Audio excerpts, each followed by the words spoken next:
backstory to that in regards to it being a very notable symbol, and I felt bad, and I haven't really commented on the Golden Rhino since, but you have now just brought my shame up to everyone, so that's why I don't talk about the Golden Rhino anymore, guys. I was just ignorant. That's what friends are for. I mean, when ZP and I say something stupid, just believe us that it's not out of maliciousness or anything. We're just idiots. We just don't know stuff. This map always makes me want to have like a Cinnabon because you start out in the airport lobby. That is the most random segue. It's like, you know what, I could go here a Cinnabon. Yeah, because you start out in the airport lobby, and like I don't eat junk food like as often in my regular life, but the airport is a place where rules, the physics, nothing really exists. You can do whatever you want in an airport. Well, what does exist here is that Surefour is bringing out the Pharah, and I'm happy to see this. There's a point where Surefour's Pharah was just a joy to watch, and maybe that's why we're seeing the swamp up here, where God's Pharah not quite the same level as Surefour's, and maybe that's why they've made the hit scan projectile swamp. But C9 right now taking a little bit slow, Hex, not super deep diving, giving Surefour room to work with. Yeah, Fisher gets in a little bit of trouble early, but does get healed up by his team. Still just throwing those rockets over top. Trying to get something going. Bloodless so far, looking for the opening. They have taken away the high ground. There's a chunky rocket. Takes out a Lucio, and now the Winston gone as well. That's 2 kills. They need the 3 or 4, though. I mean, you really want to win a dominating fight if you want to take first.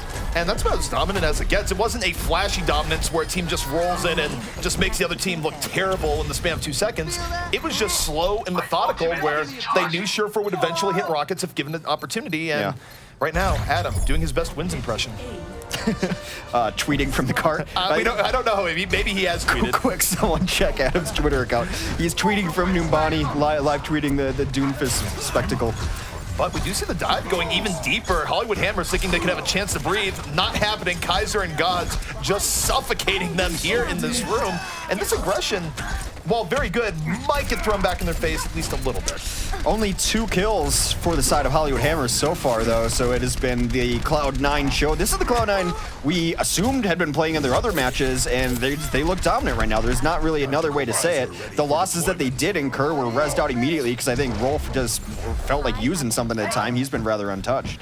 Well, here's the thing, too, is that this is where a team can build even more momentum on the body. Hammers does have the tools needed to win a second point fight, but C9, especially if Surefour just gets that backline with a quick barrage, they can stop this nonetheless, especially with their positioning. And there's the barrage. It finds Christopher immediately, and despite Hammers having ultimates to work with here, this is already on a bad beat. It was a really nice self-destruct, too, to bisect the team, sending it right up the middle. Then the 2 who were out there, just out no man's land. It took a big chunk of Diva's health down, too, as she was on the outskirts of that explosion. And looking pretty easy right now for Cloud9. I think their best hope, maybe get a Nano Blade, something. This is also the points in Numbani where teams hold, but that's why you see Cloud9 being so aggressive here. This is the part where you look at a team and go, wow, they've gotten rolled over. They have 5.5 minutes left. This is clearly going to be C9's map. No, we've seen teams get held for 5 minutes here, so don't count out Hammers yet. Fisher, the anti-air Dragon Blade, cuts Surefour right out of the sky and goes in for more. It's going to be 2 kills here from Fisher, and again, don't be surprised if they bring this back. The Resurrection is going to make this more of a fight still as C9 keeps the pressure on, but Hammers right now, again, this is a easy area to defend. It's hard for C9 to get around the bend, but they are picking away at this bit by bit. A little bit. They should get progress up and around the hill. It's just, this is generally where fights are going to occur if there are more fights. Even when the cart gets pushed pretty far back, you don't really see backheads. This is the area that defense can hold the best. So Kaiser takes down Shaz early on. That's going to hurt them. There's stall-out tactics for Hammers, though, too. They've got a Primal Rage. Well, the problem, I think, for them here is that Rolf will be a problem, especially against another Resurrection. But that's actually a bigger problem when your Pharah counter gets a rocket right to the gut. Surefour out for blood in the back line. The sky is his. Plenty of damage coming in, and he's opening the way from C9 here. The tanks making well use of the distraction being provided, and Hammers, if they weren't going to use this position to their advantage, I don't know if it's happening. 1 HP. His buddy comes in and keeps him alive. They chase him too far. He's got the weather report for him. The weather report is Cloud9 completing Numbani, and for Numbani, a blistering time. I mean, really, Surefour made his name for this moment because that was a sure 4 minutes left on the clock on the body, which is boo this man. No, you don't see times on the body that fast because usually teams get gummed up on last. Hammers, even with the positioning on last that you can grab. 1 HP, 4 HP. Oh god, that's so frustrating too. I don't think it mattered too much. It seemed like these kills were non-consequential as the cart was being pushed. The map was completed while we were on that cam, so just a little bit of style points for Surefour. And that's vintage Surefour. His Pharah has been overlooked and underrated. I love that Winston dance. Only in that format. I don't like it when players do it anymore, but I like it on our next matchup ticker. Of course, FaZe versus Selfless coming up next, where if you're curious how Selfless is doing with a perhaps unplanned roster change, stay tuned. Not going there. I say a lot of things, and a lot of things I'm like, oh, why'd you say that? So yeah, we have a phrase between us, you can't get in trouble for things you don't say.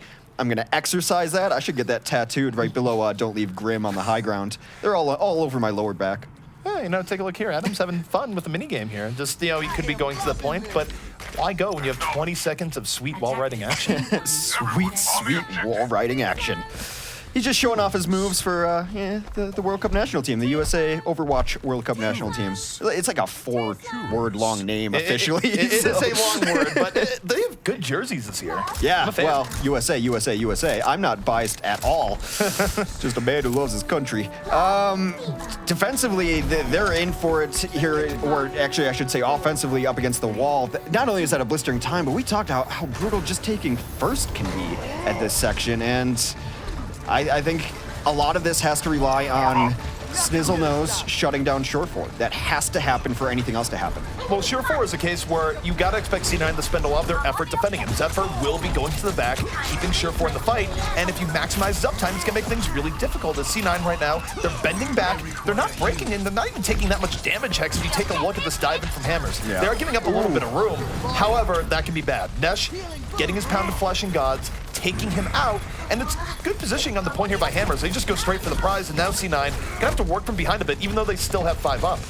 Yeah, I can't imagine they're just giving this up and retreating. They're just going to wait for the last second so that it gives Gods time to come in. C9 not living up to their name in that instance at the very least. That was really close to a clippable moment, Hex. So C9 getting back onto the point just in time. They might be able to fight this one back yet. Adam drops the beat, and that's going to make them all the more tanky as they roll back in the Hammers. Light Self-Destruct comes in and does get one. They've been 41 at that. Yeah, Surefour unable to dodge that one. He will be able to sprint back in. But the reason they were hanging out there so late is to wait for Gods to come in, who was a big factor in that fight. It's already at 2 ticks. They know that. They're giving that up. But yeah, you're right. A little too close for comfort, especially if I'm Cloud9 in that situation. But all that said and done, held first so far. 2.5 left. So, yeah, they played on the razor's edge there of the line between memes and dreams, but it ended up working out for them. So, Hammers now, though, they have plenty of ultimates for the next fight, and they're going to open up immediately. Fisher, blade to the back, both supports taking a dirt nap. This is already from bad to worse here from C9. They have no healing here whatsoever, and yet, Gods and Kaiser, who needs healing. Kaiser even has a Prevalent Rage delay, so it's not over yet. Fisher's super low, too. Is going to get a little bit of healing from his Lucio as he dashes through Gods to do so. But as you see, I mean, even Tracer takes forever to get back to this point. That's why Numbani is so bad. I don't know why they can't just jumpstart that bus and public transport down there. I mean, because it's overpowered. We already saw what a car did earlier today, Hex. God forbid you get a bus. What type of madman are you? Yeah, inside information, Doomfist is actually a bus. Oh. That's why it's banned already, before he's even released. Probably. All right, well, 140 left. You know what? With Numbani, this might be the last push, unfortunately, for them. So gonna have to use the ults that you got. 90 seconds remain. Otherwise, Numbani's gonna be a quick map. Hammers right now struggling for a bit of life. They were incredibly close earlier, but now against the wall, and they're flooding in. But again, you look at C9. C9 is not afraid to just disengage and pull back. They've only lost Adam here so far. Surefour has attack visor in reserve. And oh, goodbye. Yeah. That is quite a self-destruct. I don't necessarily like that Surefour was even in the back trying to deal with that. I think you just let him go behind, rush up with your team, but I think self-destruct would have dealt with him anyway, and despite a valiant first hold on first, Hollywood Hammers will grab first point and are still in the map. You know, actually, when it comes to vehicle power, you take a look at that payload. It used to have the Doomfist in it. It's actually stronger without the Doomfist in it now. It just makes it lighter. Makes it more likely to run into people. I've been playing a lot of Mystery Heroes because I don't have, like, all my good hardware here. That payload is, like, the most powerful thing ever because usually there's 2 Bastions and a Torb on top of it. There's what a lot a of tortured spaces. life you live. It's an excuse to play Hanzo, I guess. In the, Get the away! chances I Why go do I sit Hanzo. next to you? Gill, save me! I want to be close to the left guy. Anyways, we are into this next fight here. Hollywood Hammers trying to keep the momentum going forward. God, holding on to that pulse bomb. Go ahead and stick that right on Diva. Does not quite get what he's looking for. Snizzle Nose will get healed up. And Hollywood Hammers at least is healthy, even as they're not pushing up as much. And they're going to dive in here. Hexer seizing the opportunity off the blade, off the barrier, and they hit pay dirt. It's Fisher connecting once more, and his blades have really been the savior of Hollywood Hammers here thus far. He's been great. I think we found the reason why Nesh isn't playing Genji, and as good as Genji is, we think Nesh is, Fisher might be better. His blades have gotten supreme value. Was the only saving grace on that defense when they nanoed his blades to take it down. So, yeah, Fisher has been a standout player. They're going to need standout play from their DPS, in my opinion, to be able to hang with Cloud9. The other thing about Fisher, too, is that Hammers has not been shy in supporting him. Shaz has been keeping a lot of his orb power directly on the Fisher, orbing targets he's going in on, and it's been enabling him to get those kills even without Blade. But his Blades have been what have been sublime here so far. C9, though, they don't want to give up second for free. They are going to be jumping right back out. They break it. Oh, no! They don't get on the payload in time, Hexen. I don't know if you guys say anything, because I'm just too classy for that. And when I think classy. I spent way too much time for you to be able to pull that over my eyes. Yeah, so the payload does get capped despite a sound barrier coming in over the top. What was nice, though, is Hollywood Hammers in great position. They're up top there. They spotted them coming in. A lot of cleave damage. Christopher got out with his life. It was at a sliver. That's why you saw the Transcend come down from below. They wanted to make sure he was alive in case the fight did happen. Did mean a little bit more. But they're sitting a pretty good time. I mean, Cloud9 just blew through this map, but this is a fast new bounty time, too. Is anyone going to play defense today? I mean, we're going to find out. C9 didn't really use ult in the last fight because there was no point, but now they are going to do it. But a Snizzle Nose exploding into the back. People say this man clutches on Roadhog, but his Diva bombs so far have been explosive in more ways than one. C9, though, still doing an alright job of gumming this up a little bit, trying to buy time for the respawns, but it's been messy as Hammers have been taking them to school right now. Yeah, neither team has any supports on the field as they both went down very early in that fight, so the Primal Rage should get popped from Christopher just to stay alive and try to get some pressure on the point. A nice dart puts him down, and you can run, but you can't hide. Puts him down, Hex. I take extreme objection to your phrase, giving Winston was slept there, but you know what? Come on. Either way, Peter will be calling it. Fisher, though, into the backline once more. The blade is out, and this man's blades here thus far have been excellent when Hammers need to play. Fisher has been able to bring it here on their Hollywood, or the Bonnie attack, and it's been good so far. Yeah, another self-destruct comes in. Short4 has just been absolutely harassed back here. He's been running backwards most of this game, whether it's away from Dragon Blades, from Divas, from Monkey. They know where the Cloud9's bread is buttered, and they're taking them out of these fights. I mean, I don't think Cloud9 is having bread, especially not buttered bread right now. They're just eating dirt as Hollywood Hammers continues to apply the pressure. Couple kills, though. Yeah, they're trading out well here, enough to probably force a reset, but this has been a tough few minutes from C9. The one upside, though, is that even though it's been tough, they've been draining time off, even losing battles, and we still only have a minute left, Hex. What's really tough, though, is that stagger. I mean, those last 3 kills came after the fight was good and over, which means this next push, very likely the last one. See what they have to work with here. Seem like a whole lot in the arsenal. But Cloud9 has, I think, probably going to see a Nano Visor, or you can just Nano Kaiser and let him disrupt while Short4 is going to town. Normally I'd say there's an advantage to C9 here, but Fisher's Dragon Blades have been above par, beyond reproach, so I don't know. This could go either way. Fisher, I want to see your magic here. You have the orb, you have the blade, you have the power. Treat C9 like they're Decepticons, and you're Optimus Prime. There was the boost onto the Winston in the background. I just watched Transformers the other night.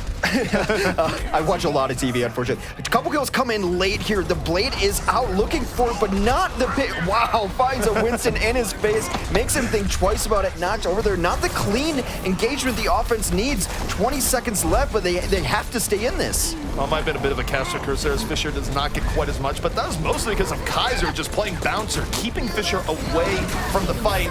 And now Hammers trying to push back in without their big gun, and Zephyr gets in on the self-destruct action. That could be all C9 needs to hold this here.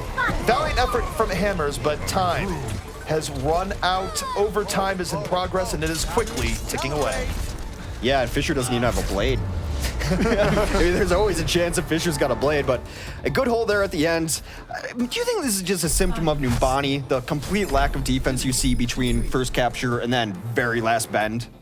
Oh, absolutely. I mean, the Bonnie, in terms of maps, we've said it plenty of times, it is one of the maps that has incredible momentum opportunities across all hybrid maps in the game, period. It's one time where after you get first, you can ride that momentum all the way deep into last. So you know, guys, Hex identifies as a pumpkin, so he suffers pain every time he sees that intro. And now I get like this weird joy when I see it, like an awkward amount of... it's because you know it. I don't like it. So Oh, that's where the joy is coming from, definitely, yeah. It's actually, it's a darker secret than that. Left guy enjoys pumpkin spice lattes. Oh, I'm not a PSL man. No. I snub my nose at the PSL type. The fact you have it's a term for it means that that's a lie. I have a lot of friends, okay, that work at Starbucks. Okay, it doesn't matter. No, but here we have it. Cloud9 coming out on top. And one of the key factors there was Surefour on Pharah. Of course, on now going back to the attack. And this just in, Surefour can play a mean Pharah. You can play mean everything. I mean, we're not exaggerating when we say one of the deepest pools. And sometimes that can be a knock on people of like, oh, they can play a lot of things, but are they the best at anything? Yeah. You can start putting Surefour in the conversation of top 5 in a lot of the things he plays. Surefour is just great. I mean, there's a reason why he's been seen as one of the best players in the game going all the way back to the beginning. There's a reason why no one doubted that he would be on Team Canada for the Overwatch World Cup. So, I mean, he's a very solid player, and the fact that we're seeing him flex back and forth here and now go to a role where actually it makes more sense to go between Genji and Pharah, and now we're going to put Gods on the Tracer. Right. Thematically, it makes a lot of sense that C9 would have made that adjustment. Yeah, and on the other side of things, though, Hammers, they came out strong with a lot of plays. Honestly, at the end there, they were in a one-fight territory. They just needed to win one fight, and they lost their diva, and then they blew, I think, 2 ults.